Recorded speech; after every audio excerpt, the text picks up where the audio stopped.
What's up? What's up? What's up? Welcome in, guys. Sunday night. We're a little early tonight because I'm afraid that we might go a little long. So I want to try to get Ryan out here by 8 o'clock. We're going to be breaking down Tales of the Empire. Tales of the Empire. We did a live Ryan yesterday, and I liked it. I thought it was great. It's funny, though. I had messaged you earlier today. I said I rewatched the first arc, and dude, there's so much I missed. And I started digging a little deeper into some of the characters, which we'll talk about tonight. It's crazy, dude. Like I actually on my second watch of Arc 1, I like it better than the second arc. And I know yesterday we said. Go ahead. I was about to say that the second arc is very strong.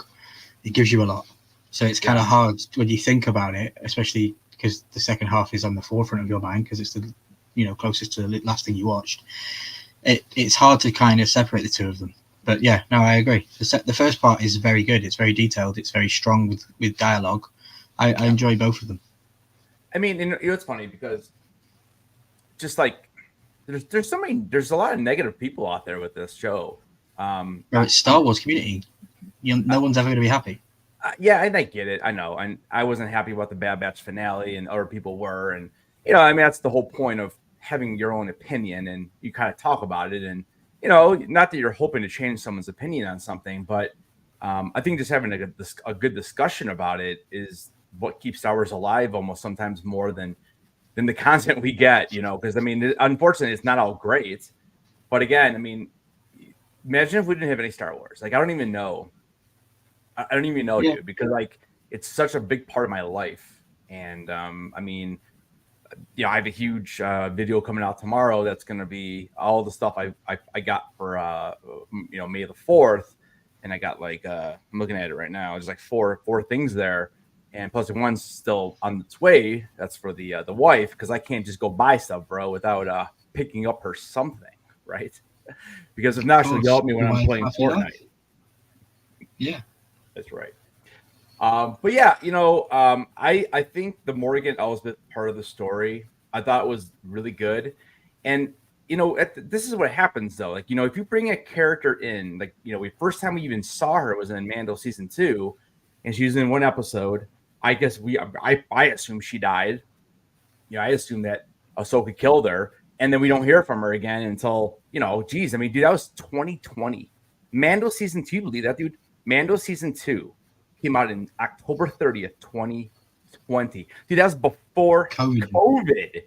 Like, that's how long ago. 2020. It just started in 2020, yeah. Dude, it's nuts. And, like, literally 3.5 years later, she comes back into Ahsoka. So we have no backstory on her. So I'm glad that we got more information about her character. And it's going to be funny, dude, because I think you're going to be surprised by some of this. Because I really dug deep. I'm going to make a standalone video on this as well, but we'll definitely gonna talk about some of this tonight. Everybody in the chat, appreciate you guys being here tonight. Don't forget to vote in the poll.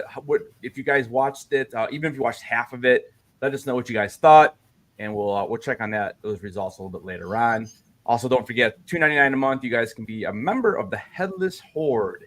$2.99 helps support the channel with giveaways. I have a brand new pin that not Patreons, but channel members can receive after 2 months, and a bunch of other perks as well.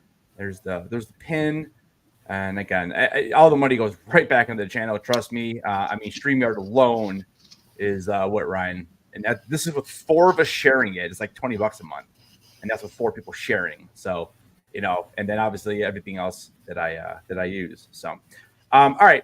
Let's go ahead and because I know this is going to take a while. I was absolutely shocked when I was making this today. I literally spent like 5 hours on this. Should have seen my face when I read the text from you that said how many slides. I was like, "What, bro?" I know, dude.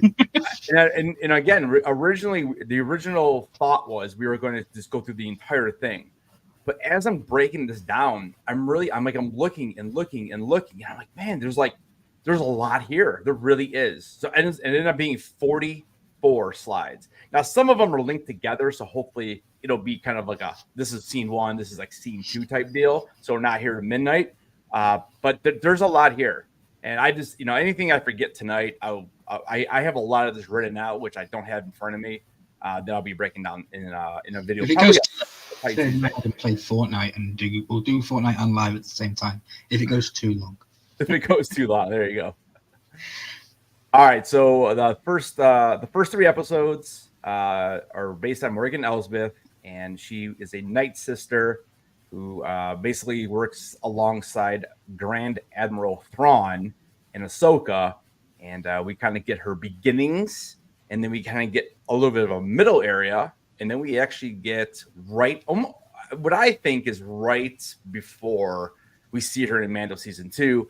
Time frame, I don't know, maybe a half a year, maybe even a year, but it's basically right there. And I think this is definitely needed for her story, because if you look at all the characters in Ahsoka, you can kind of understand everyone's backstory. Even Balin and Shin, you can tell that they're new to the world, but they already fill in the backstory that they're wanderers, and they explain why they don't have they don't have the red lightsaber so much, it's orange. And yeah, Morgan Elsbeth was the only one that was very forward in the storyline, and she's standing next to Thrawn all the way through it. So it's like we needed the explanation as to why he trusts her and why she even got to the power that she's in, and we didn't have that. So Tales of the Empire gives us that. The one thing I did not have a chance to do today was I wanted to actually go watch that episode. I don't know if Ahsoka I don't know if they ever bring up the fact that she's actually a Night Sister in that episode. I could not remember, and I want to go back and watch it probably before I make my video for Tuesday, because I want to know that information. Is Ahsoka going in knowing she's a Night Sister, or I don't think she really knows who she is anyways. But I don't know if they actually mentioned that or not, or if that was something they kind of went ahead and created for the Ahsoka series. So that was the one thing I could not find out. But okay. All right. So Morgan Elsbeth. So episode 1 was called The Path of Fear. And this is when she's a young kid. And before we jump in, I want to say thanks to Blaze for the super chat. Oh, dude, appreciate it, man. Thank you, Blaze. Yeah. Blaze. Next time I run a question, we can answer it. And he says, "Nerds, Milky, let's go get some more dubs." Yes, I heard about use every letter you can in your super chats. Make sure you get as much question. If it says 50 characters, I would use up all 50 characters. No, I always do, dude. We demand attention. Yeah. Right. All right. So the Path of Fear. This is when she was young. So it starts off with a bang, dude. Like we both really, really enjoyed the intro. It was about 5 minutes long before we actually get to the title scene and the whole little Star Wars like helmets and all that kind of stuff.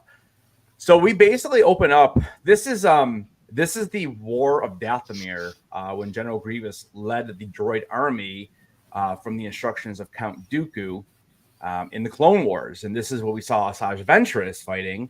And eventually, this is when Mother Talzin is murdered, and Grievous. They make Grievous, dude, look like a badass in this, because I told you yesterday during the live when we did the watch party, I said if Grievous would have been anything close to this in Revenge of the Sith, my gosh, then he would have been one of the best characters. And but I love it. I love the opening sequence, and I thought Grievous looked amazing. Yeah, I completely agree. Grievous, I think I was instantly taken to meme mode when I seen him, because I wanted to know if he had the cough. But then as soon as they started fighting and I saw how detailed he looked, and that will be a running joke throughout probably this conversation tonight, how detailed this show was, because I loved it. But yeah, he looked brilliant, looked really, really good. Better than the Clone Wars version. And I always thought that was my favorite part of him. Yeah, it's crazy. The animation is amazing. There's so many shots that like you're watching it, you're like, wow, is that really like a cartoon? Yeah. Like I know it's the technology is amazing. I'll question the trees and the water and some of the things. Like, prove to me that wasn't a real tree, because it damn bloody looks like one. Yeah, and I definitely pulled some of those wide screenshots for you in these slides. I pulled a bunch. So here we have Selena, and I had to find this one online because I don't remember her ever saying her mom's name. But this is Morgan's mom. I would imagine her last name would be, I guess it would be Selena, Elsbeth, I guess. But I found her as only Selena on Wikipedia. And this is her fighting, this is her fighting Grievous. And it was awesome. And in the trailers, I think a lot of people, like I know me included, I thought this was Morgan the whole time. Now, granted that we don't have very long, it's very, very flashy in scenes. They always try to get a lot of different looks in trailers. I thought it was Morgan, but it is actually her mom. And he's fighting Grievous, and it's I thought it was a great fight, and I thought it was an absolutely epic way to begin the series. Yeah, I agree. Disney pulled at my heartstrings. I was, even before the title scene started, I was like, damn it, Disney, you hit me already. Like, it was hard to see her mum die and to see the story that she was watching, and we saw it unfold. It was a really, really powerful intro. So after a decently long fight for this kind of thing, again, she doesn't have lightsabers. She doesn't have the Force. I mean, Grievous doesn't have the Force either, technically. But he's skilled in the lightsaber battle, and he goes with the old third arm there and gets her here there in the stomach. And as soon as I saw that, I'm like, well, yeah, she's gonna live. Everyone gets stabbed in the Reva. Sorry. Yeah. So Reva. I mean, they're all good. I guess you gotta be maybe you gotta be male to die. I don't know. It's speculation. I don't know. But unfortunately, Grievous does. I want to get a little. I should have got a little video. But dude, when he learned. He's like, oh, I seen that Ahsoka in that Obi-Wan show. He's like, you gotta finish that person off, and he just comes down with all three sabers right on top of her. Now, what's weird is when we see her dead laying on the ground, she has all her limbs still, which I think is kind of ridiculous. But I get it. It's animation, and it's for kids. But yeah, I thought that was awesome. I like that. I'm glad it didn't even leave it open. There was no chance she was surviving that strike. Mm-hmm. I agree. He was very dominant in the fight. Oh, dude, Grievous was awesome. Yeah. So then we kind of we have a small time jump after this battle. We don't really see how she survives, but she's picked up by this mountain clan that lives on Dathomir. And again, I don't know if this is even part of lore. I don't know if this is something just made for the show. I've never personally heard of them. And anyways, we can see on her face now. If you remember from Ahsoka, she has all those markings on her face. Like if you go back to the mother, all these little markings up here. And so she had all those markings, and it was hard to catch because I was trying to get them a little faded. But basically, they start being erased from her body, more or less. And this older clan leader lady, she had said that the Night Sister magic has basically left her body. And we move on, and she again this older lady, she was definitely she just reminds you of I don't know, maybe almost like a nun type person. That's the vibe I got. Something like that. Somebody who's very motherly, and she basically offered her the ability to stick around and with them until she found her own path. Yeah, it's from one sisterhood to another sisterhood, wasn't it? And it was just to make her an outsider of the current people that brought her up. I think it was just a plot device to be able to give her that backstory that she was brought up by somebody that wasn't her family. So she's stronger and she's got strong will and stuff like that. And then this was a good scene. This is where she's talking about, this is what's happened to your, community, or this is what happened to your people. And that's going to be a running theme in this episode because, we're going to see what happens here. But that was a good shot. And I know at one point in the scene too, she leans down and, it's, she's a Night Sister, right? So, is she evil? I mean, who's to say anyone's really evil? I mean, obviously the Empire we all consider evil. Part of the Night Sisters evil. It's more evil. Right. It's just a different type of person, and they don't wield the Force, but they wield magic. So, but in this scene, after she sees this, she kind of falls to her knees. And what I found what was really interesting is the way she puts her hand into that dirt or whatever, rock or whatever she was, wherever they're standing on or whatever. And she makes that fist and she punches straight down the ground. And I feel like that was the first time we've really seen her then kind of start really becoming angry over what happened. It's because they didn't, and they play it off in the beginning with her as a younger kid, that she isn't really, she's just trying to help the battle. She's trying to save her people. This is what she was born into, and this is what she knows. And I didn't feel like she was a very angry person or very diabolical person, early on. And again, that's only 5 minutes, and we don't get a whole lot. But I think that was a big scene for me. When I saw it the second time, I'm like, yeah, I mean, that's kind of like where one of the little turns of her character come from, because we'll see here in the next scene that. So this is it Nalia? Is it Nala? Nali, yeah, Nali.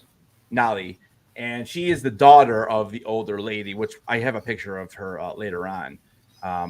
And so what they're doing here is, they said, I didn't quite understand it. It sounds like they're just going for either resources or they're trying to hunt for food, because they do have just regular bow and arrows.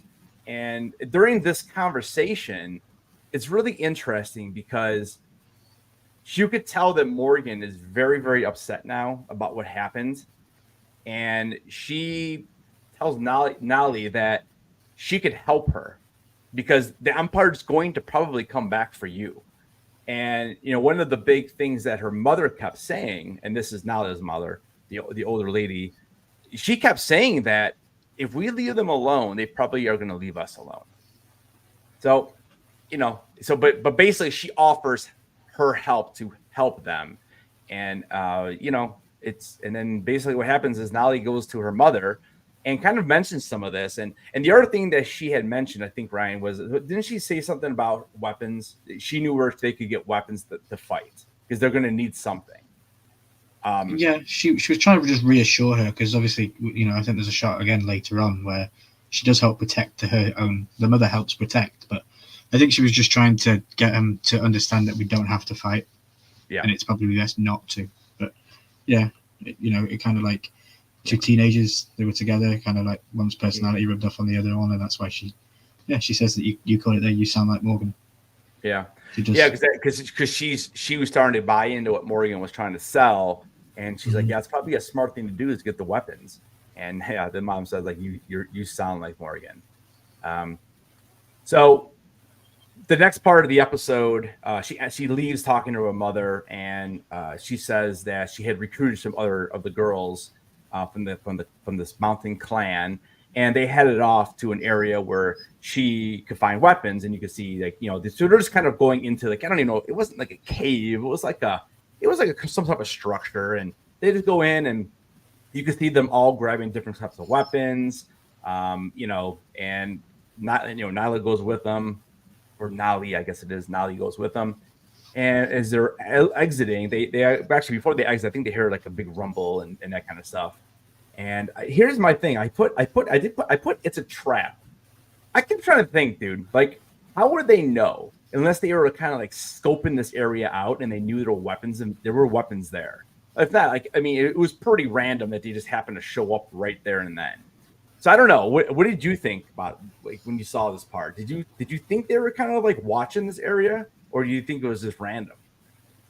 Yeah, good point. Maybe they have knowledge of the the area they live in. I get it, but yeah, maybe again it could just be a plot device. Just for us to just move forward with the story. They are again shorts, and they're made that way for us to get. They're only 50-minute episodes, so maybe it's stylistically just made that way, and it's different to what we're used to with a 45-minute episode where we've got time to hash out those kind of questions, like how do they know those weapons are there? Yeah. I just thought, like, right when they're getting ready to leave, that they just start hearing a rumble and commotion, and it's a little random. But like you said, it could just easily be just something for a plot device to move it forward quickly, because again, you're right, it was like 12 or 13-minute total episode if you don't count credits and everything. So they're fighting them, and the mother comes out, and I don't exactly know what she does, but she somehow creates, it looks like almost like a force field around her entire body. And because I know some of the droids are shooting at her, and the bullets just reflect off, and then she kind of almost explodes this like huge light that takes out a lot of them. And so she basically says, like, to Morgan that Don't, I don't know the exact line, but it says something like, don't assume that people who don't want to fight can't, in more or less words. So I put the old the old Spider-Man, with great power comes great responsibility. I thought that was kind of fun. So I don't know. I wasn't expecting that from that lady. I'll tell you that. Now what I'm curious about, now what I'm curious about is what. So what is this magic now? Where does she have? Like, is this like the Night Sister magic? Is this something different? Is this like Good like point. what ability is this now? You know, we have I no think idea. she might have Gandalf's phone number because he does the same kind of thing. Galadriel as well, and Lord of the Rings. Maybe it's a Lord of the Rings Star Wars crossover. Who knows? It could be a crossover. And then, unfortunately, we see the ship starts spiraling down, and this is Nali, and she's not going to make it out of there, I don't think, because that was like, like literally the next scrub there. It's like her just getting blown apart, like all the fires right on her. You can't tell who it is. So yeah, so unfortunately she does not make it.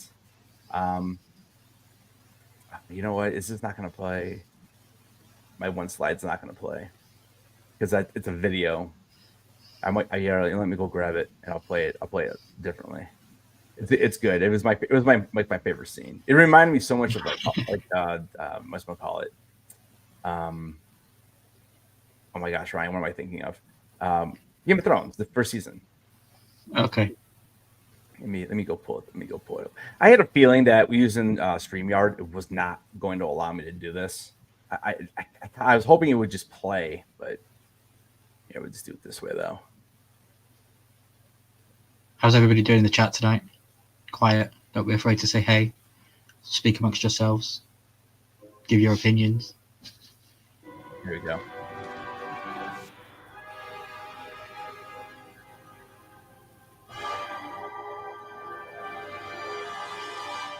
Love that shot. So I just thought it was awesome. I mean, the way it just ends, and like you can tell, like the fire's behind her. She's angry. You know, her friend of all of like 8 minutes has just died, and then the mom basically says, I'm afraid for you, and it looks like you've now found what your path is, and it's a path of revenge for the most part of the droid army. Yeah. All right, the next episode is titled "The Path of Anger." So we just had the path of fear. Now we're going right into the anger aspect of it, and we know what remember, comes guys. Fear leads to anger, and anger leads to the next set of slides. So stick around to find out what that leads to. That's right. All right, so in this episode, I had to take this absolutely amazing shot here. I thought it was real. I was like, is it Lego? Is it real? Is it anime? What's this? It looks so good. It just looks so good. So we have the this is the, I'm trying to think what's the name of that ship. I think it's a Harbinger. That's I think it's like one of the original. It's like one of the first actual Deaths, or not Death Star, but Star Destroyers. And then the ones on the bottom are the ones from the prequels. And I know they just made a Lego of that too. And now I'm of course forgetting the name of those. Venator. Yeah, there you go. Yep. But yeah, so this is like, the one on top is like the OG one that we know from the original trilogy. So the Harbinger is coming, and this was awesome. I love this shot so much. Amazing. Yeah. And then when we get onto the ship and we see Morgan. So she's on there. She's like in a pitch meeting. And I'm like, what is happening here? So yesterday we had said that the design of the TIE fighter behind her that she was pitching was the Lego that just came out, which is is a vent shoot. I don't know. I can't remember. I'm not sure. I thought it was the first ever TIE fighter design back in whenever it was. So you know what this is? This is the TIE Defender, and this is where this is going to get nerdy. All right, so I'm gonna nerd up a little bit here. So TIE Defender, and this is why what happens in this episode happens. Well, not why, but like this is where it leads, I guess. So the TIE Defender, this is the program that Thrawn is working on in Rebels. So this is where he gets the idea for this, was from her. So this is why Thrawn is so interested in her in this episode, because yes, we do, spoiler alert, we do see Thrawn in this episode. So but her plans were rejected. And that's why we're going to get to this. So we have this dude. We have Mos Eisley, something like that. Isdane is correct. You're right. We have Mos Eisley here, and he basically tells her, "I like the design. It's pretty cool, but hey, we actually it's way too expensive. We're not going to build it. But hey, thanks for telling us about Corvus, because we're going to go and just take everything." So they're going to take the planet because of all the resources and everything else it has. So that's the Empire's idea, is like, thanks, but no thanks, but we're going to come take over your planet, and so we can have everything. So she's obviously not very happy about that. And then enter Captain Galad Palian. So this, my man right here, do you know that he actually did not appear, but he was actually in Rebels. We hear him in the last episode of season 5, like when they get lost with the space whales. He comes on to the Thrawn asks him, he asks him, I can't remember exactly what question it was, but he asks him a question, and he goes something like, he starts telling them, and then his sentence ends because like Thrawn's ship gets blasted out. It's only audio that you hear him, but he's in it. He is also in Mandalorian season 3. So he is one of the guys on the Shadow Council that are when Moff Gideon comes in and he kind of takes that little jab at Thrawn, saying, well, is Thrawn ever going to be able to like make any of these meetings? And he's in there defending Thrawn, all the way, because you'll see. But yeah, so he has actually been in quite a bit of Star Wars for the most part. And in his very, very first appearance was in 1991 in the Heir to the Empire book written by Timothy Zahn. He was in the book. So what happened was Dave Filoni likes to take these older legend and legends characters, and he likes to kind of bring them back and hope that maybe if he puts them in there for a little bit, maybe there'll be a comic book or something like that made about them. So I thought that was really cool, because I did not know that was the same character until I looked it up and I dug a little deeper. But I thought that was pretty cool. It's a cool connection that I thought was really neat. I think it could also be like him positioning characters into storylines. Yeah. Because we know that he's doing movies, and if we're going to get movies, we're going to get live action, and it's going to be actors. So maybe he's putting characters in there that we don't have an actor for yet, but like older esteemed gentlemen like could play characters and make the movie even bigger. So you never know where the plans are really going, Yeah. I really thought that was interesting, that was all kind of linked together, and it by the end of the episode we'll kind of see a little bit more even. But so he basically tells her that his boss basically would possibly be interested. They have a little nerdy conversation about like the ion engines and why they're not efficient. But one of the big problems was that it was so expensive, for these TIE defenders to be created. That was one of the big issues, because he brought that up as well. So Morgan heads back, and there's the shot of the trees that we were talking about. She heads back to Corvus, and so what happened here is, so she was appointed magistrate of this community, and she had promised all of these people that live there that they would have work, it would be a community, wealth and prosperity because of the Empire. Well, because of the TIE Defender program being shut down, saying no thank you, they're all really, really upset about it, and they're upset with her about it, and she's kind of losing them as far as her leadership. So that's kind of where she leaves them, and she kind of just like goes into these huge gates that she obviously lives in or whatever. And we see those in Ahsoka, or not Ahsoka, but in Mando season 2 as well. So she leaves, and she's kind of up and contemplating like this, how much does she really care about these people? She's done so much. How could they turn on her? And then all of a sudden you hear like some footsteps, and we hear Rook. Like out of nowhere, Rook comes. I popped for this. This was brilliant. Dude, it was awesome. And this is he was from Rebels. He would chase around Ezra and the crew, and so we never saw what happened to him. I believe it's Warwick Davis, isn't it? The voice is Rook. I believe so. I feel like we did look that up when we did the watch. Yeah, I think it is. But remember, this is still before Rebels, though. So this is like I'm pretty sure at this point in the timeline we're before Rebels. It's close. Yeah, okay. It's got to be before Rebels because we're going to see Thrawn here in a minute. But basically, she just starts fighting this guy. She has no idea why. She has no idea who he is. Viewers are like, why? Rook is here. Why is he trying to do this?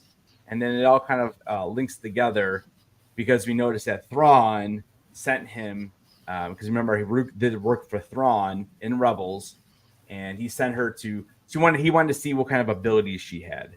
How was her fighting ability? And he was impressed with it. And he basically comes down and says, although the Empire, it's always funny, dude, because Thrawn always has that separate plan from what Palpatine and the Galactic Empire are doing. He always has that contingency, it feels like. He always has something on the side. And that's what makes him such a great bad guy, he has to have, but it's also, I get what you're saying. He doesn't have much action scenes, so he doesn't stand out as a bad guy. Like, he doesn't really do anything controversial, like, on to any of the main characters, really. He says a lot of stuff, and he comes through with a lot of stuff. Like, he means what he says, and he's very military focused and military minded, which is, he's good. I like how they're going on a different path with the typical bad guy for a show. I like it.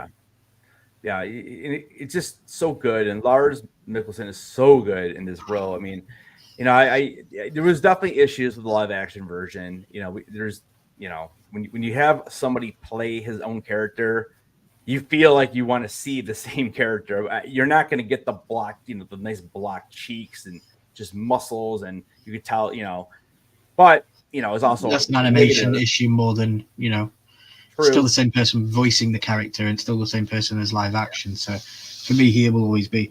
And he has such iconic roles as well. But now when I hear that voice, I can only ever think of Admiral Thrawn. Yeah.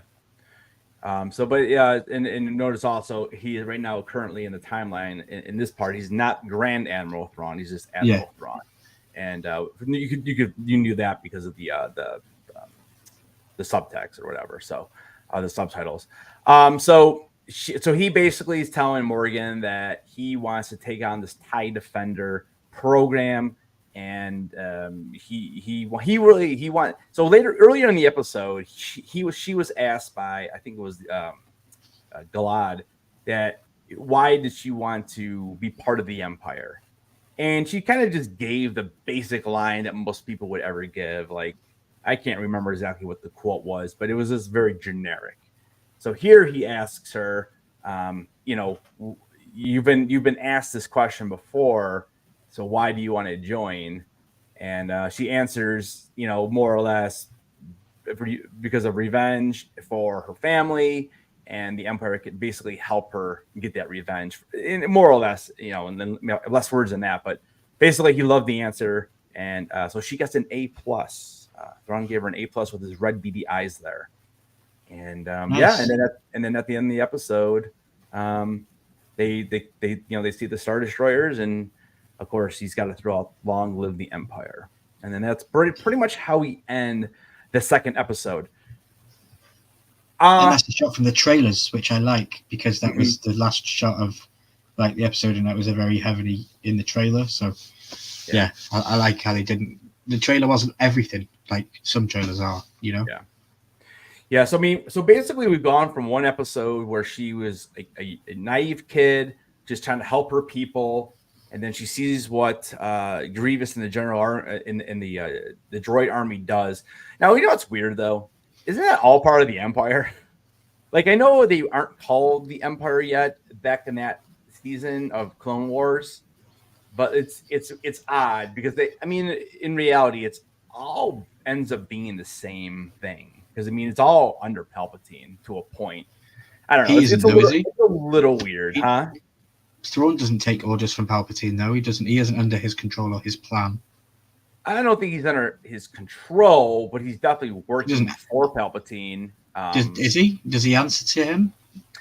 Yeah. I need to see that shot where he's talking to the hologram of Palpatine and the evil conversation, but I don't think he is. Yeah, I mean, I don't know if he. I mean, he's not. I don't know if he's directly working under him, but he's definitely working with him with all of these different projects and everything else like that. I mean, it's in the second series of the Thrawn trilogy, like not the ones not in 1991, the ones that came out like in the 2000s. Palpatine and Vader are both in that with Thrawn. Like they all talk together.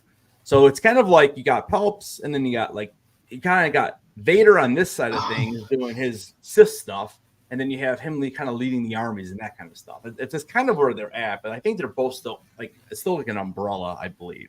That Palpatine I think they need to kind of either show that on, because for a lapsed fan or for somebody that isn't as nerdy as yourself, or somebody that just comes in because they watch the live action shows, that point hasn't been made. I don't think in the live action shows that Thrawn works for or aside Palpatine.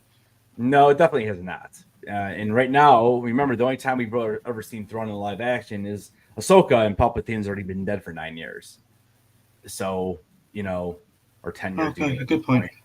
Or not 10 years. No, I guess technically it would be like 5 years, 5 or 6 years. But yeah, I don't know. I mean, it's Rebels. That's where you would find your answer, or Wikipedia. You could probably find the answer pretty quickly. Actually. Okay. Yeah, that sounds like maybe a good video though too, because that is an interesting one. Because I know, I'm pretty sure he's still working under the Empire, because he's not. I mean, he's using his ships. Palpatine's the one who's funding all of this, and he's calling on the Empire. So, all right. So that then we kind of see how she kind of becomes her a leader, and basically she's put on Corvus because she is trying. Not at this point, she stays on Corvus, I should say, because Thrawn wants her to create these TIE defenders, and it kind of explains why we don't ever see her. We don't ever see her through the entire original trilogy. So, because that's what she's doing there.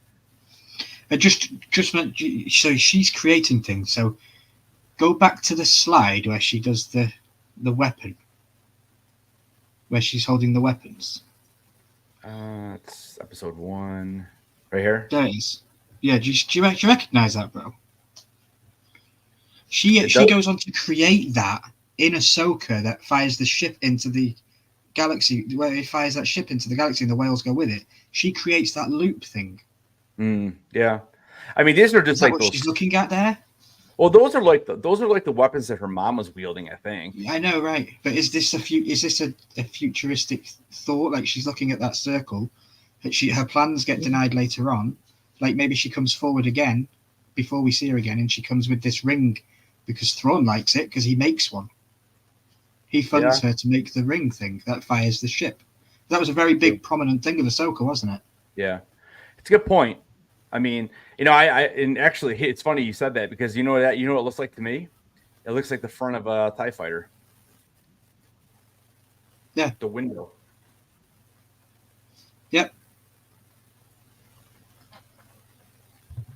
Like, look at that, and then look at look how the TIE fighter looks. Here, we'll make it bigger. Yeah, I see. You know what I'm saying? Yep. Yep. So, the Empire has always been known to have those different types of shapes, though. Yeah, I got it. Yeah, carry on. That's a good catch right there, though. That makes me think a little bit. Yeah. All right, so we've gone through the Hey, Humpty. I'm sorry. We've gone. Hey, Kenneth. Hey, Humpty. Sorry, I don't have the chat up, so I keep missing stuff. So we've gone through the anger. We've gone, or not the anger. What was the first one we went through was the oh my god, bro, I'm losing my track of thought here. What the heck? What was it? hate. Fear. Oh, Why am fear I, leads to how am I hate. thinking Hate that? leads to suffering. Yeah. So we've gone through the fear when she was a kid. What's up, We've now Anthony? gone through the anger. Now we're going to go up to the hate. What's up, Anthony? How you doing, buddy? All right. So the third episode. So Culloden, this is the capital. This is the actual city that we see. This is the capital city of Corvus. And I just love this shot here because if you remember from Mando season 2, this is, I mean, you see those roofs like that. It's that one like big alleyway or street or whatever you want to call Yeah, it. everybody's watching them as they take the procession through to the main area. And the first thing to notice right off the bat is now she's got guards in almost every, on every house almost. And where in episode 2 there was nothing like that. Yeah, because there was actually a ninja that ran across the roof, so it actually makes sense now that she's got guards. Yeah. So she has these guys, and I think she still has some of those like robots or droids. I'm not. I don't know if it's just like I don't know what kind of droid that was. I tried to look it up. I couldn't really find anything on it. So this is Nadura, and she actually used to live there, and she is now an ambassador of the New Republic. So she comes flying in, and there's a definite time jump because this is now after Palpatine has been killed and the Empire has been dissolved. So this is now probably a good at least 5 to 7 years, I would think, from the second episode. So this is a nice big 5 to 7 year time jump. It's got to be at least that, if not even more. And so she comes in and she basically is trying to convince her that the New Republic, because she's like, New Republic, what is that? Because it was just it was just called the Republic. Now it's called the New Republic, which we know eventually will turn into the Resistance in the sequel trilogy.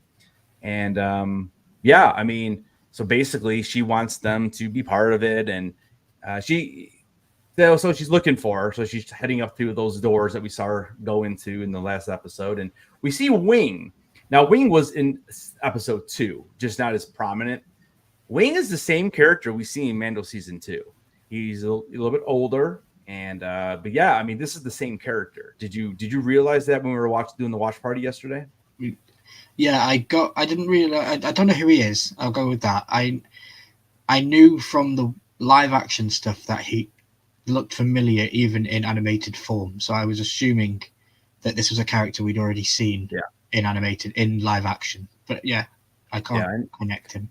But yeah, his name's Wing. I don't know why there's a double I there. That's a typo on my end. I thought it was a Chinese stylistic thing. Yeah, I'd be honest with you, I kind of like it better, at least but it's according to Wikipedia, it's just Wing. And so they knew each other, and he's kind of filling her in what's going on with Morgan, because remember, again, she was there when Morgan was there, and they have a little dialogue about that later in the episode as well. She's like, "Oh, I remember you." Remember, they've also just showed us returning to her own people and her own people not being real happy with her. And now they have these new people turning up saying, "Hey, would you like to join us?" It's like you're a weakened faction. Maybe we can grow our numbers with you guys, Yeah. And it's funny too, because I can't remember what kind of alien she is, but she arrived. I didn't have an image of him, I don't think, but there was another one that kind of looks like the one walrus looking dude that's in the Cantina bar. And I feel like he was in Mando season 2 too, for some reason. I don't know, unless he was killed in this episode. But I feel like I remember seeing that guy. What do you think to the alien woman? Like, what do you think to her? Like, is she a prominent character? Do you know who she is? Because like, if you're going to introduce me to a new alien species, why be so lazy and make it look like that? Like, I wasn't happy with the design of her as an alien species. It's a little basic. I don't really know what type of alien that would be. I mean, I could obviously look it up very quickly. I wasn't sure if you knew who Nadura. I wasn't sure if you knew who she was or if there was a species that she was or whatever. So according to I just tell you, this guy in the blue shirt on the right does not look happy to be there. I'll just tell you that. Looks like he's going to cry. It looks like Malfoy from Harry Potter. All right, so Nadura is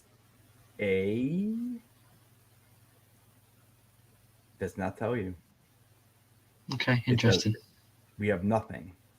The first leader ambassador of the New Republic is not named or specied. Interesting. Yeah, it just says Okay. part of the New Republic, eye color blue, died, and there is nothing. I don't. Interesting. Okay. Might be another video you can do. Was The unknown species of the Star Wars galaxy. You can end it with Yoda, and I can leave the video 5 minutes early. Wow. Yeah, there's nothing listed there, so we will have to wait until maybe it's Yoda's sister. Decide something. She could be Yoda's sister, for all we know.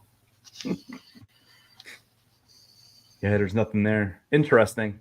Usually, I mean, you gotta remember, Wikipedia is all created by fans, so it's not like that's. Yeah, you can edit it. I can make her come from Headless Ned Starkland, you know. What's up, Snug, man? How you doing? But anyway, so she wants to negotiate with Morgan, and aggressive negotiations. She's a little bit she kind of gets a little angry at her, like you're just walking into her, where she's been ruling for how long now, basically, and you're like, oh yeah, if you don't join us, you're going to be arrested. By the way, like a little bit aggressive there. On Nebula's part, I just call her Nebula. You did, yeah. Nadura's part. I mean, what did you think was going to happen? Yeah, she's just going to let you push her around like that. And it is funny too, because Wing at one point makes a comment to her. She's like, "Well, I got my guards." He's like, "Yeah." He's like, "You're gonna probably need more than that." He's like, "That one guy didn't even look like you wanted to be there." Yeah, like go back to that scene again. Sorry. Yeah. I challenge somebody to take the shot from Ahsoka where these two meet, and they're on the same bridge, by the way. We see the same shot. I challenge somebody to put them side by side. The trees look real. It's crazy. And yeah. I thought that was Leia at first. I thought that was old Leia from the sequels on the right, Elsbeth. I thought, is that Leia? And then obviously we zoom in and we see Elsbeth. But yeah, from this shot, it looks like Leia.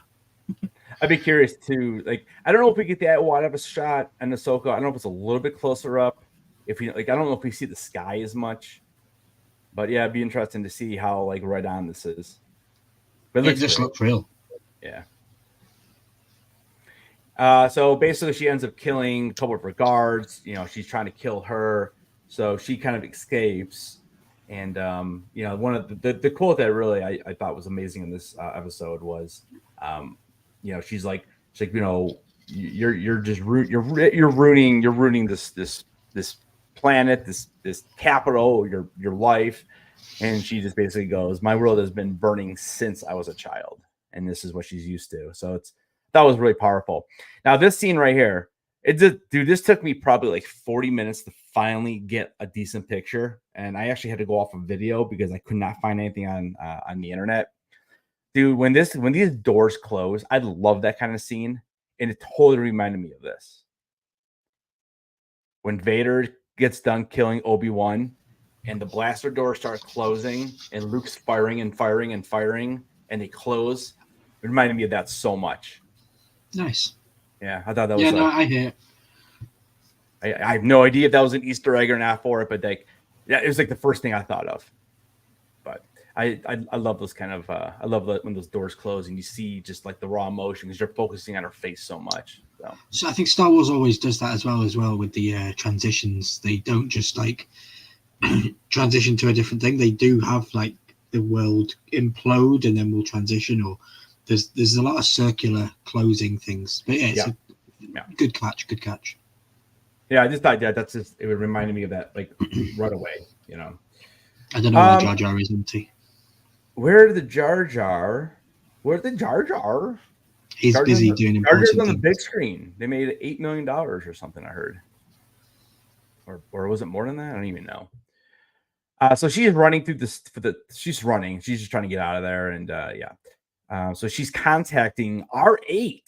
Look at this, R8, kind of like a mixture of Chopper and R2 and R5, and kind of put them all together and you get R8. Look at that. And so he's trying to send a homing signal or something, trying to let them know that whoever they're trying to contact where she is and what, kind of like, I guess, what's happening or something like that. And we end up knowing, we know who that is from Mando. And look at this. They actually attached them. Unlike Crosshair, who is unable to attach his in the middle of the season in the Bad Batch, they actually hit twice. So these guys can shoot. And so this whole ship's going to blow up. Unfortunately, we lose R8. I was actually a little more sad about that, I think, than anything else. And we also lose our ambassador as well. Do you know? It was in R2D2's contract that no other droid could look like him for the next 50,000 years or something. Yeah, R2 signed off on that death, I think. And then this was a little odd. I couldn't quite understand why they decided to do this. Like, so there was definitely some burning going on because of the explosion, but then these dudes just walk out with these flamethrowers and start burning everything. So the only thing I can think of is that she wanted to destroy everything so no one came for the resources anymore. I guess, I mean, that would be the only thing I could think of here. Like, why do you think they did this? Because I was a little confused. I think she just wanted to witness. I just think she wanted to witness her choice to make everything burn down, because she grew up and watched her family die with everything burning around her. I think it was a symbolic thing that she'd made the choice to do this, whereas she didn't have the choice earlier in life. So it was like she now has control. She now has power. She feels like she's in control of her life. And and again, I like how we were teased with this guy up here with the flamethrower guy. Yeah. He is the same guy that's with her in Ahsoka. Like that's like her men. So yeah, it's really cool. But again, it wasn't a heavy part from the trailer. It's like you can watch the trailer and not be spoiled. Yeah. I had no idea this is where we were going with that. So again, it was cool because in this scene, there's another shot there. It's all Brian. There's another shot there of like the entire thing burning, and like you said, like you wouldn't even be able to tell that is animation. It's crazy. To me, it looks like a real forest fire. It looks like a real forest, yeah. Yeah, and then we know from Ahsoka that this is what this forest looks like. So there's the aftermath. Again. Oh, okay, nice catch. Yeah, so that's how it got to be like this. We saw a couple slides ago. We saw the whole huge forest or woods or whatever you want to call it, but we know from Ahsoka that it was never like that. This is what it looked like. So I thought that was a neat little thing there. Yeah, nice. What's up, Christina? Christina paid in the house. And then again, like kind of like the little clip we watched at the end of episode 1.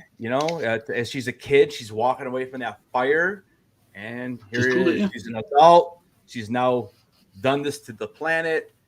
Basically, she tells all of the people living there that they are basically slaves without saying that, but they're going to be working night and day because she knows now she's on the project to make all of those TIE defenders. So she has kind of come full circle. Yep. There you go. I like it.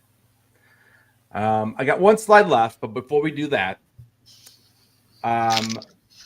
chat, you guys can play along as well. Let me know out of 10 what you would rate this. We're going to do this arc first, because next Sunday we're going to be breaking down the other arc with Barriss Offee, and then we'll also give our overall for the series. So just for this arc, so I know yesterday, Ryan, I think we were both around that 8 out of 10 for it. Yep. I have, after watching it twice and really digging deep, I've actually bumped it to a 9 out of 10 because, like I said, I think I like it better than the other arc. Now, I had not watched the other arc twice yet because this just took me so long to do today. I have not had time, but I'm bumping it up a whole point because I really enjoyed it, and I thought it was a character that we needed more background information on to see why she came into Ahsoka. Now, again, it sucks because she's dead, technically, spoiler alert again, but, Night Sisters can be resurrected, though. Palpatine has returned. So who knows who else can return? If people want her character, maybe somehow she comes back with Night Sister magic, or the Night Sisters end up reviving her or whatever. So, but I'm going with the 9 out of 10. Spirit into a body. You've seen. Yep. So what do you give it? What do you think? You still at an 8? Are you lower? Are you higher? Yeah. No, I'm still at an 8. It's solid. I like it. Okay. Yeah, it's a very good show. Very good early information into the character's backstory. I like it. Isn't it doesn't get more because I didn't get more Thrawn. If I got more Thrawn, it would have bumped up. I was hoping to see more Thrawn in this, especially with the trailers and stuff, and Yeah, knowing that they got the chance to meet. Like we literally got maybe 2 lines of dialogue between the two of them, and I'm like, it's a little bit disappointing, but okay. I liked it though. It was 8 out of 10. It definitely filled the hole that I needed filling regarding her storyline and how she got to where she was. So, yeah. and I now Well, understand the pain that she has. yeah. Well, the only thing I'll say to that is you need to remember that the story is supposed to be based on her. So having Thrawn in as much as we did links it, but like again, the story is based on her. Because again, if you go back and watch Tales of the Empire, it's all Ahsoka. Like there's definitely some spots here and there, but it's all focused on Ahsoka. And then the Dooku stuff is all based on Dooku. Yes, we see him interact with other characters. You know, I think I think Sidious is in that, or I can't remember who's talking before he kills Yaddle. I can't remember who he's talking to, but he's talking to somebody. But like again, these are all minor characters that just have small roles. Because even Qui-Gon, we only see Qui-Gon as a young apprentice of his, but he plays his part to build that character, and then he moves on, and you won't see Qui-Gon again. You know, it's kind of like in the next arc when we see Vader, and I saw a lot of people criticizing that. Oh, we get Vader as a tease and just a couple breaths, and that's all he does. But again, it's the idea that this is supposed to be about Barriss, you know, and again, I'll form a more accurate or new opinion when I watch that again, because I was kind of like, man, why didn't we get more Merrick, or why didn't we get a little more on Merrick? But again, it's about Barriss Offee. It's not about Merrick. But you've also got to put your shoes. You've also got to take your shoes out of your nerd shoes. Like if I ask anybody in the street, do you know who Darth Vader is? They're gonna go, yeah, the bad guy in Star Wars. If I go, do you know who Barriss Offee is? They're gonna go, no, I haven't got a clue. Like Charles, for example, Charles probably wouldn't know who Barriss Offee is. Yeah. So I get but when you're putting it on Disney Plus, which is such a big conglomerate company, and everybody's got it in their households, Star Wars has that connection with those characters. So you click into something Star Wars expecting to maybe see Darth Vader, Tales of the Empire. You maybe expect to see him. So I can understand how people can be a little bit annoyed that they don't get more than 4 or 5 shots. Yeah. You know, the whole Barriss Offee one, again, we'll definitely talk a lot more about this next week. My biggest issue with that one is kind of like what you just said, is that if you don't know that character, you're coming right in. She's in prison. You have no idea why. Now, they do mention a little bit of this, but it would have been nice to maybe like have an intro like we got in this arc, where maybe we go back and replay like a minute of that, maybe updated Clone Wars footage of like her and Ahsoka and the whole Anakin thing and her being arrested, and we see the Jedi Temple blowing up in the back or whatever. And it'll kind of fill you in on like what kind of happened. And you see Ahsoka walking away from Anakin. Again, they could have done it. They could have done it something like that where it did fill you in. But again, I expect more seasons as well. I expect another season. Like you're not going to reanimate Thrawn and make him look the way he does for 3 sentences, and that's it. Like there's got to be a Thrawn in another season. Well, it's funny you brought that up, because my next slide is, and I feel like I know the top answer. So give me your top, but then give me the one next, because yours is gonna be the same as mine.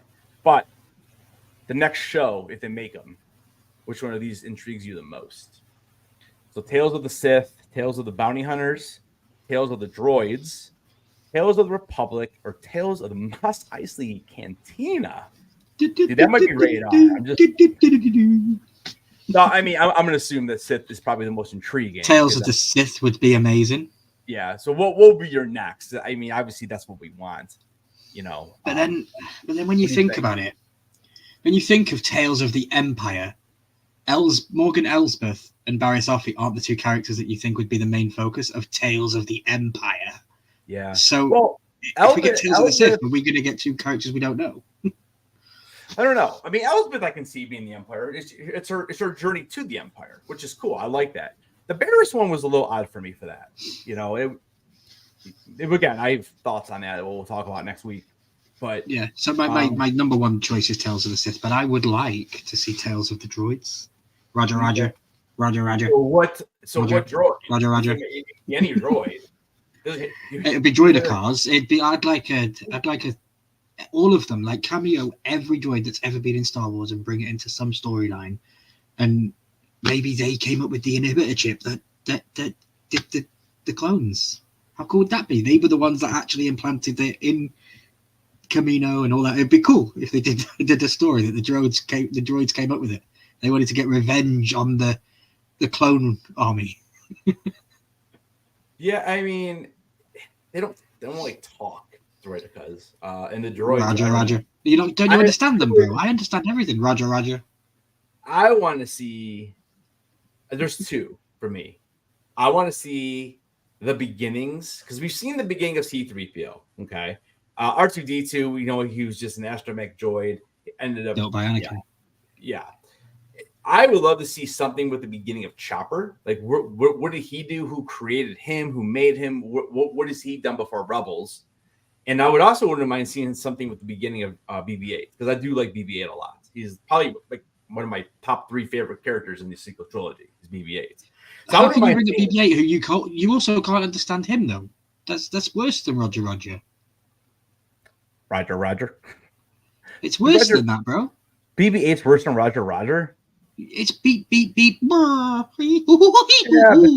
mean, come on, bro. When I think of Tale of the Droids, I'm talking like, give me some R4 lore. Give me how did R4 get into that Jawa sandcrawler? Yeah, give me IG-11, IG-88. Those kind of stuff. Yeah, give me some IG-11. Yeah, give me those. Like, give me those. I guess when I say droids, that's what I'm thinking. BB-8 is a kickball. Exactly. I would kick it straight into a different galaxy. Kickball. I like BB-8. I would like to see his origin story, to see how he, got hooked up with Poe, and I don't know. But those are the two I would pick. So, but yeah, okay. I guess if it wasn't Sith, I probably would do. And it depends who they pick, because I would be interested in Tales of the Republic. Like, I would be interested in like those minor characters, like Biggs Darklighter, like. Give me, like, where did this dude grow up? How did he become a pilot? We know he dies, but Tales of the Bounty Hunters is just the Mandalorian, right? Yeah, but I mean, you could do like, why not have Bosch, whatever. Bosch. What about Dengar? Where's Dengar's origins at? Tales of the Jar Jar Yeah, let's get it on screen so it goes with the list. Oh, we could do Tales of the Worst Characters. We can do that one too. That could be another one. Where we have Jar Jar, and we can have Rose Tico and DJ. They can all have a great party together. Oh, and we can have Vice Admiral Holdo on with them. Dude, imagine that. That would be great. That would be great. All right. Boom. 44 slides in an hour and 7 minutes. That's not bad. Jar Jar does more for the Star Wars story than Yoda. Okay. But we'll agree to disagree on that one. We'll have another live another time arguing. Now when we play Fortnite, I'm gonna have to put my Yoda back. Bro, I'll just keep shooting you in the back. Maybe Tales of Finn. Tales of Finn. The Tales of F1N FYNN. The Tales of Plasma. Yeah. She left. Jamie Lannister broke her heart and she joined the Galactic Empire. What about this? The Tales of the Mouse Droids, and how they like. What do you actually do here? The Mouse Droids. What do you do? Let's get an animated series of Mouse Droids. That'd be pretty cool. Yeah, that wasn't as bad or as painful as I thought it was going to be. 44 slides. That was good. Yeah. All right. So the last thing we're going to do tonight is we're going to react to this new Acolyte trailer. Have you seen this? Have you seen it yet? No, I've seen the first trailer that dropped. That's it. Okay, so this one is definitely. I did watch it one time yesterday, which is how I knew it came out, because I didn't even realize it came out. So I figured while at the end of the live we can do this. So are we going to get copyright for this if we watch the I don't know. I mean, who knows, dude? It sometimes yes, sometimes no. It's ridiculous. I don't. Last time I did this, I didn't get copyrighted at all when I did my live reaction. But I know other channels that said they were being taken down off the stream because of it. So who knows, dude? If I get taken off the stream, It is what it is. We will. Tales of Order 66. There you go. Kind of already got that, but yeah. They can consider on the fireplace and tell us all about it. All right. I don't know if I happen to get taken down, then it is what it is, and I'll just say my thank you now. So Ryan, thank you for being here again tonight. Again, guys, we'll be back here next Sunday, and we'll be breaking down the second arc of Tales of the Jedi, and I will also be dropping 2 videos this week on both arcs as well. But hopefully we don't get taken down because I wanted to get your 2 cents of this. So we'll try it. We'll see what happens. Star Wars, if you're listening, be kind. Be kind. All right. So this is trailer number 2. Here we go. Last night, a Jedi was murdered.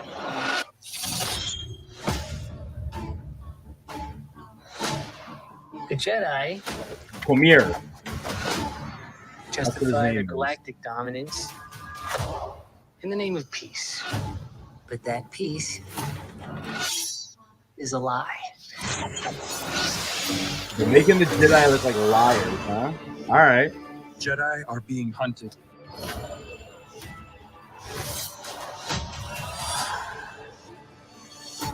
She was my student. Kind of like the saber and the ice. Let me be the one to bring her in. That's cool. That reminds me of Obi-Wan's ship. This is only a small part of a larger plan. Some sort of shift. Act 2, baby. Tip the You know that was scales. gonna be here. That's where Luke was.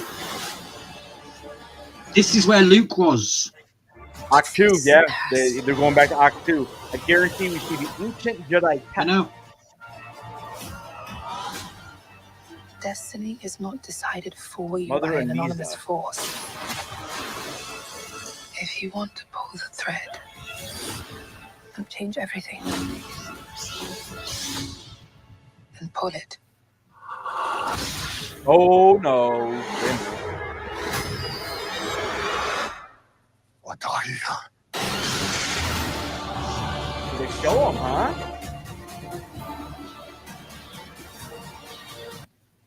They showed him. I'm shocked we even get that big of a look at this guy. All right. Did you say this guy? Okay, interesting. The Sith dude. Well, okay, you know. Boom.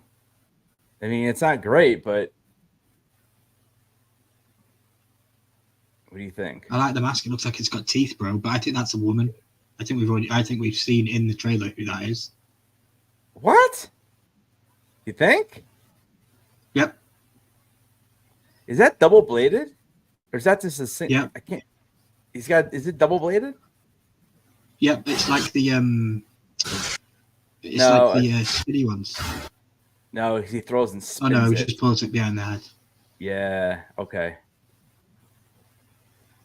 Interesting. I'm surprised they showed him. Yeah, dude, it kind of looks like it does. You're right. It looks like teeth. Teeth and Yeah, I eye can't- slits. Yeah, it looks like a really cool thing. But I think we've seen the people. I think it's a woman in the trailer. Which one? The coloured lady with the coloured lady towards the end that gets introduced. Not the assassin girl. Bit further on, bro. She's got like stuff in her hair. Yeah. Not her. Not her. Her. Her. I think it's her. I think it's her. Her? Yep. Dude, how Calling did it she fit right that- now, bro. Dude, how does she fit that hair into that helmet? Is it a wig? The helmet does I look would kind of not- big though. If you look at it, look at the helmet at the end though. It looks kind of big for a head. I gotta make a video going over these characters because I don't want to like. But also, just do we even care about this show? Because didn't Yoda say that all the Jedi, it was kept a secret or something? So like, don't all these Jedi have to die? Because there was no Sith. That Jedi, Yoda said there was no Sith. Yes, you're ruining my other video I'm working on. Bro, I'm just being curious. I've just got the questions that I've got. Like Yoda said that there was no Sith back then, and we are at the New Republic era. There was no Sith, as supposed to Yoda. But maybe right, not. Maybe people are going to turn on Yoda because he wasn't as wise as he thinks he is. So this is the clip you're talking about. Because I'm in the process. I'm about halfway done with it. There's some stuff I don't like in it. I want to change and edit, but this is the video. This is what you're talking about right here. So hold on, let me present the different screen. Have I pulled up on something that you're already working on? Have I? Okay. Yeah, I've been working how on that it. I had the thumbnail and everything done. It's just I gotta I just want to make sure it comes out the way I want it. It's Yeah, because I was excited. I'm running out of confused. time because I want to drop it before obviously the show comes out. All right, so I have to watch Yoda live on stream. Jesus Christ! There he is, like he's sitting. That's all he bloody ever does. All right, so this is the scene you're looking at. This is what you're talking about. All right, ready? Awesome. The Sith have been extinct for a millennium.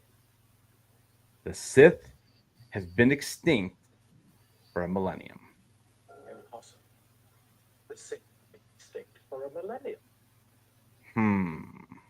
So how are the Sith in the Acolyte? Surely all of these Jedis that we are now looking at and taking care of and getting our interest in, like the guy from Squid Game and all this kind of stuff, looks really cool. I don't like that just because he looks Chinese, you make him do Chinese moves. I think that's a bit of a cliche in Hollywood, and it really, really does my head in. Sorry, it could be Japanese as well. Don't want to get them too mixed up, but I don't like that kind of stuff. Like, just because he has that Oriental look, you don't have to make him an Oriental style fighter. When did Jedi ever do this? Do we even see stuff? But do we even see him fight in the trailer? He fights the girl. He does the kung fu stuff. All right, wait a minute. And I'm gonna. Oh man, that's the other one. I'm gonna bring the trailer back up. He does some kung fu stuff, but yeah, I don't get it. Are all these Jedi supposed to die, and the Sith is still kept a secret for all this time? Have the Sith really been going that long? Like, maybe all of these Jedi that we find die, you know? Well, and that's what we hope that they explain, because I mean, obviously they're Sith, but they're not. So the big thing is that in this era of well, it's not the High Republic, it's the Old Republic. So this is like 80 to 100 years before Phantom Menace. Okay, so during that time, and again, technically, I know this isn't lore because it's they don't have it as lore, but Plagueis has to be around. We know about Plagueis, and Plagueis's master is Darth. I think it's Tannenbaum, something like that. I'm probably his Padawan is Sidious. Well, it's what is his name? I don't want to say it wrong. Oh man, Darth Tyrannus. No, it's not. No.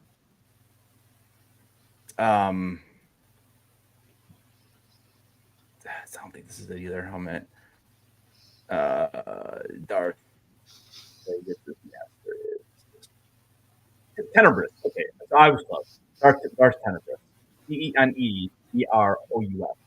So Darth Tenebrous is around because he has, he's the master of Plagueis, and then when Plagueis is like, again, this is all not technically lore because they never established any of this.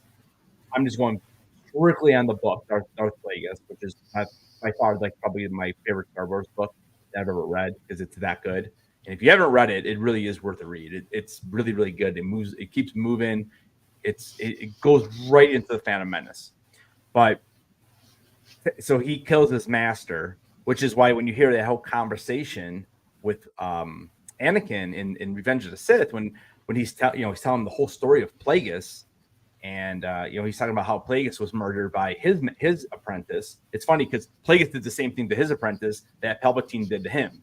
And that's why I think Palpatine was so afraid of giving Vader all this power, because Vader did it to Palpatine, and he ended up doing it anyways. And it's funny because these Dark Lords, they get all this power and they think they're just completely unstoppable, and they never suspect that one person, even though it happened 3 times in a row. Technically, it happened with Plagueis and Palpatine and Tenebrous. So it's funny how 3 in a row they did the same thing with. But again, it shows just how diluted their mind becomes because they think they're so powerful they don't have to worry about anything. But obviously, Palpatine is worried because that's why we get this whole cloning thing. That's why he's trying to clone himself a body because he wants to live forever in case something does happen. So it's actually smart on his part because he's basically setting that up, which is what they're doing in the Bad Batch season 3, and they're doing a Mando, and eventually what we see happen in Rise of Skywalker. It just dude, it just kind of sucks that we got the sequels and they were so far out, and now we're basically going into these shows to fix it because it was that bad. That's the most annoying thing for me is that I don't know. I wish they would have just, and I get it because the actors were older. You couldn't just go 5-10 years in, and I understand that, but you still could have told a similar type story because the story is so good from Heir to the Empire. I don't know, but now I'm just kind of rambling. But I don't know. What time is it? 7:48. Okay, we got a few minutes. I just want to kind of go through. I want to see where you saw that guy. He does the kung fu fight, yeah. There's the Jedi Temple right there. In Coruscant. This is Coruscant, right? So Quamir. Like kind of flat as well, like not as high as all the high-rise buildings haven't been built yet. Like that's surrounded by buildings later on in. Oh yeah, I mean, like you said, there's like 100 years before. So,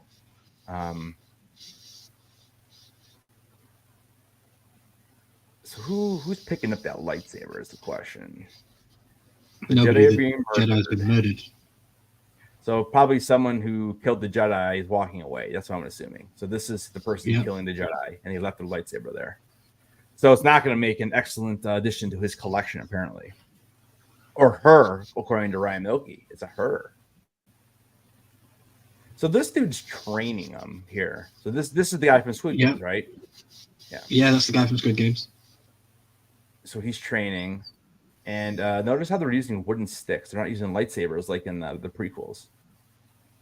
They're not handing the kids lightsabers. But Master Anakin. That's a cool looking ship with the wings down like that. They probably fold out, I would assume. Justify the galactic dominance. So these people are really like ripping apart the Jedi. And then we've seen these laser beams before, like these laser doors or whatever. Yeah. Shoot, dude, we just saw that in Tales of the Jedi in the Barasafi part. So I don't know who these guys. I don't know who this guy is with his back turned to us. So I'm not exactly sure who these people are, but I don't know.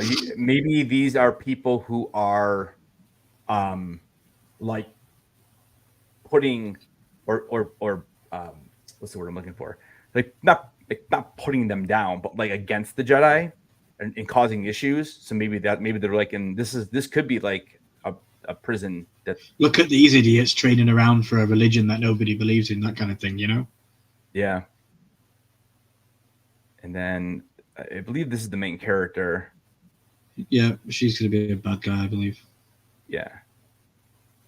So you think she is the Acolyte? Or who do you think the Acolyte is? You think she's the Acolyte or the guy at the end? I assume she was, right. Okay. But I also think she's bad. Well, I think she's going to turn bad. I think we're going to see that part of it. The very first trailer, you see two kids, and the kids sitting on the floor, and one says, "I see light, I see something," and then the one says, "I see fire." That's that girl. Yeah. So this is not him. This is the female that we saw in the first trailer, fighting. Yeah, no, we see someone else fighting. Keep going. Now, do you think? If I remember what they said, I think there's twins in this, and I think this is her sister. I don't think this is the same character. Do you think it's the same character? No. I feel like they look. I mean, I know they look alike, but I feel like there's just something different about her compared to this picture. I don't know. Yeah. But I feel like she doesn't look like she's just stepped out of Willow, though. She looks like she slipped out of Willow. Yeah, straight out of Willow, bro. Willow, good. And then she's fighting with I don't know if it's one of those the vibra knife or whatever, vibra. I can't remember how to say it, but it's odd that she has a dagger and she's fighting someone with a lightsaber though. I don't know if I love that. Bro, Arya Stark took the Night King down with a dagger, so don't come at me. Lightsabers aren't Yeah. better than the Night King. And we know how good that ended. Hey, Poppin, Alkaline, those are batteries, not Star Wars characters.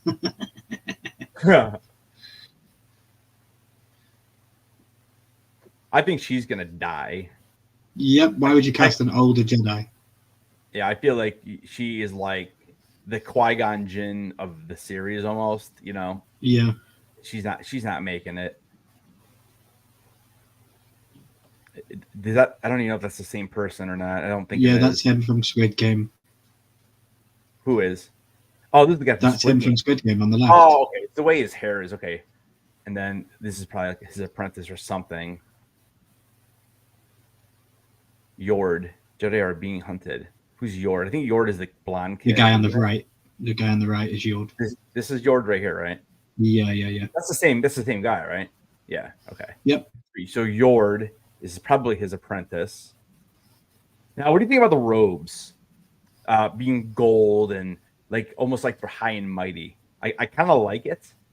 I like it. It shows a difference of time because there isn't much gold in the later sequel of like the Skywalker era. There isn't much gold on the Jedi's. I believe the Jedi's used to have gold robes before they were what they are now. I think brown is a symbol of war. I believe gold is a symbol of peace. So that could be why they're in a peaceful and prosperous time in the Jedi community. There is no war, stuff like that. So whoever this guy is, he's about to die. I don't know who he is. I think is that Jesus, bro. It could be Jesus, actually. It could be. The dude's just standing there. I don't know what he's doing. Yeah. But I like this. This reminds me of when the lightsaber was stuck in the ice, and Luke had to use the Force to get it out. That's kind of cool. Now this looks like it's been there a while though, so I don't know.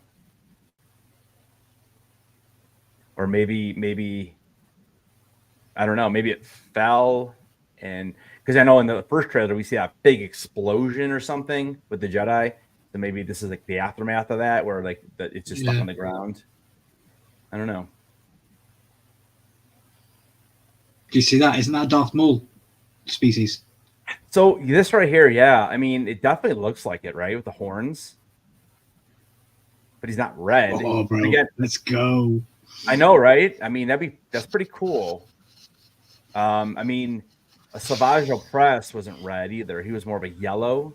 So I mean, it's possible to come in. I mean, I'm trying to think if we ever seen any more of those characters.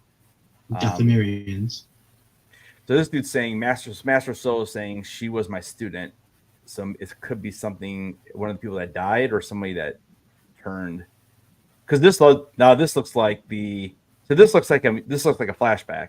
Like that's the girl. And I got this from your mother. She was my student.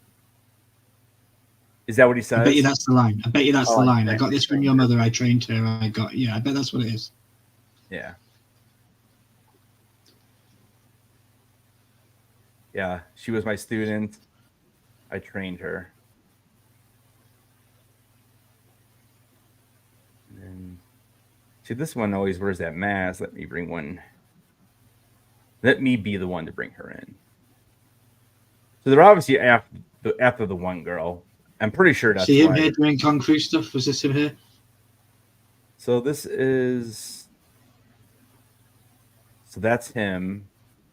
So we're definitely get a couple flashbacks because you could tell he definitely looks younger in some of the other scenes. I just don't like the. Yeah, he's doing Kung Fu stuff. I don't like it.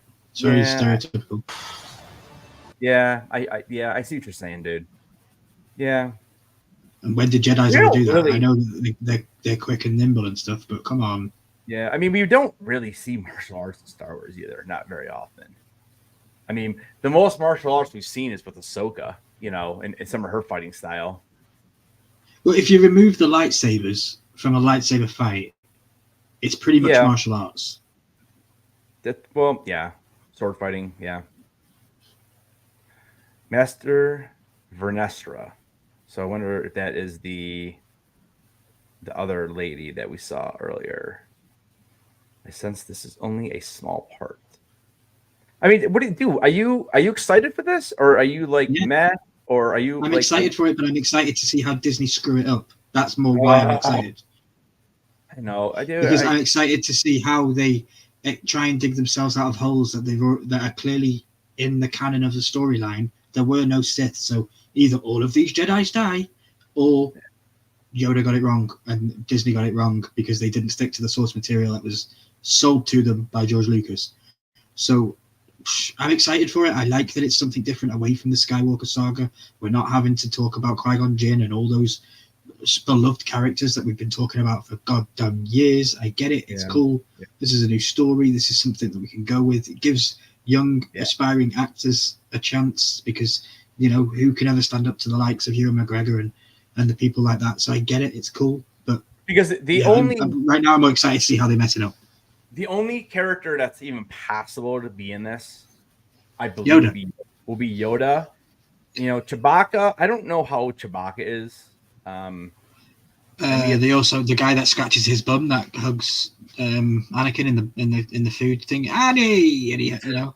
Oh, Dexter. Dexter, he's old enough as well. Dexter Jester or whatever his name is. Yeah. He's thousands of years old as well, so he could still be alive. We could get a cameo with him. Well, I'm pretty sure we don't need him though.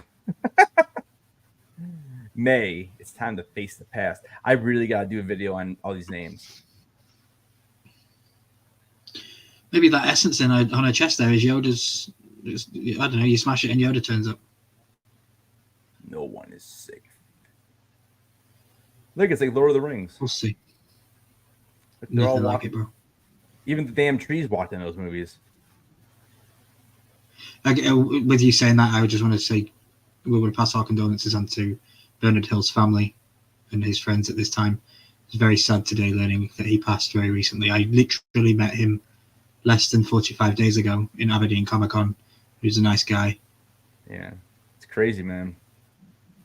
I didn't meet him. Joe met him, but I saw him at the table. I listened to the interactions and things like that.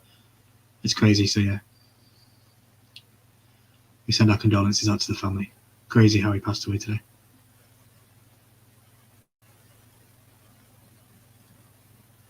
Yeah, I mean, I think it looks good. I mean, it looks honestly like, at least it looks large scale. Like we're going to more than one planet. I don't know. I feel like it looks good. This is so cool. I love it. So you think that's a guy? I mean, dude, look at the helmet at the back. The helmet. There's another room at the back of that helmet to have a hairbun. Like it just looks weirdly shaped. It looks like Marek kind of shaped. So like, I think it's a female, and I'm calling it now. On the 6th of May, the day after Star Wars Day, as we all know, it's actually the 6th of May because it's past midnight and I'm in the UK. So I think it's a female.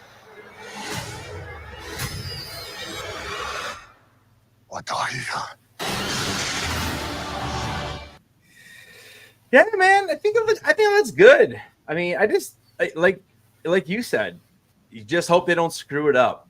You know, you hope that they don't destroy the lore, because that's the thing. Like, you don't want to mess it up, and that's basically what my video is going to be about. Is hoping they don't mess up the lore because of what was said in Phantom Menace. Disney kind of already did it with the sequels, didn't they? They kind of destroyed the lore with the sequels. They kind of thought we'll go so far in the future that nobody will really care.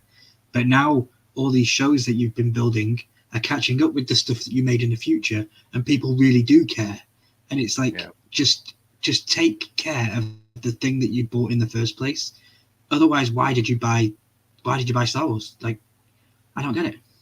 You know, George Lucas. I don't know. I would absolutely love to see or to hear his thoughts on the current product of Star Wars and where he sees and how he sees it. Because, you know, how cool of an interview or a live stream would that be? George Lucas going, "This character, I would never have created her. This character, I would never have created her."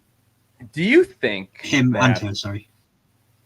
I mean, how old is George Lucas? I know he just had a birthday not that long ago. Was he 80, 81, 85, something like that? How old is he? Let me look it up. Well, geez. Damn, dude. You know Harrison Ford is older than he is? He's 79. Yeah, Harrison Ford is a dinosaur, bro. Yeah. So 79 years old. You know, God forbid, hopefully he's out another 20 years. But do you think that at a certain age, you think that he would make a documentary, like a secret documentary, just on his thoughts of what Disney has done to Star Wars? And then, like, when he dies, his family would release it. I don't know. I mean, could his family get sued? I don't know. I'm just, you know, if someone's opinion, I mean, I don't know how you get sued, but like, you know, who knows how it works. But I would just be curious. Does it really change anything if we all know that? Would it change your opinion if he came out and said Rey was fantastic and he actually really enjoyed the sequel storyline? Would you then be like, this guy's just old, he doesn't know what he's talking about? Or would you be like, oh, okay, hang on a minute? Well, first of all, it would be way more in depth. I think he would really explain his thoughts. Of course. You know, and I don't know. I mean, I would love to hear what he thinks and what he likes and what he doesn't like. Because I'm sure there's things he does like. There's things I like. Like I said, I like Rey in the first movie. The other two, I don't like her at all. Like, it's horrible. You know, I like Rey as a character. I just don't like her storyline at all. And the ending, No, I choose to be Skywalker. I could throw up eating my popcorn. Like, no thanks. Yeah. I'm just reading what Bravo said here. George Lucas had an interview when Yeah. he said it was like visiting an ex-wife. But you got to remember, the prequels were all based on George's time of life when he was having a divorce. He wrote all that stuff whilst he was going through a divorce. So, you know, there's different things. He might be talking about the first sequel movie. Okay. Have a great night, everyone. I'm going to go learn about the Knights Templar. Yeah, Knights Templar are live on Jeremy's channel, the Not Your Average podcast this evening. He's going to be doing the Knights of the Templar. They're going to be discussing that, him and Mitchie. It's going to be a good talk. Cool. All right, guys. Well, I'm glad we started early because I had a feeling we'd be on a little longer tonight, and I didn't want to keep you past 8. So it's 8:04. So we did all right. All right, guys. Well, you know, let me know if you are doing this on the rewatch. Let us know what you guys thought about Tales of the Empire. Let us know what you think about the Acolyte, the second trailer that this dropped. Again, we'll be here breaking it down every single Wednesday. I think we'll do it at 9 p.m. I think that's what we were doing for I think Ahsoka is the last one we did, right? And yeah, we'll be breaking those down, and it's gonna be interesting because I'm going on vacation in July, and we have House of the Dragon and Acolyte running at the same time. So I don't know. It's gonna be tough, but I'm gonna try to do the best I can. I mean, the lives may not be as long as this, but I definitely want to pop on, you know, and it's just. And have no fear if you find Headless is not live on a Sunday night when the House of the Dragon stuff is.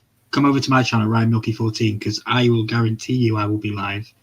You know, just unfortunate that it happens that Headless is on vacation at the same time. So, like, if he's sat at the beach, we don't really, you know, you're going to weigh it up. He's sat at the beach or go talk about depressing times when so many characters die. Dude, yes, they are going to die. If I was just chilling at the beach, dude, I'd probably just jump on. But, like, you know, being in Vegas is a whole other thing. Being at San Diego Comic-Con is a whole other thing. It's not just. You should save all your money, not even go on vacation, and just go to Vegas in April next year because WWE WrestleMania have just announced WrestleMania's there next year. Yeah, go do that. That's gonna be. It's probably gonna be pretty darn crazy down there. So fill up Lodi Stoneheart's machine. Hogan walking around. Fill up the machine for her with loads of credits, and then just come to the stadium. We'll go to the Allegiant Stadium for 3 hours, and she'll never know any different. Dude, you understand? My wife would burn through coins. Oh my god, dude! No. Oh, before I even get to the stadium, given she can slide the plastic, bro, we'll be fine. Yeah, she'd be calling me like, I need more. All right, guys. Thank you so much for watching. We will see you guys next Sunday. Again, tomorrow I got my May 4th video dropping on everything I purchased for that, plus one little extra surprise that I actually just got in the mail yesterday. And then I'll be dropping 2 more videos this week. One on the arc we just talked about, going a little deeper with it. And then so I'm going to drop my my Varys Afi video probably on Thursday, and then we'll be back on Sunday talking about it. So, Ryan, thank you so much, brother. I appreciate you always hanging on these streams, man. I know sometimes they go a little longer, but I don't mind. I like learning about Star Wars. It's good. Yeah. All right. Well, guys, stay milky, keep those heads on, and we'll see you guys in the next video.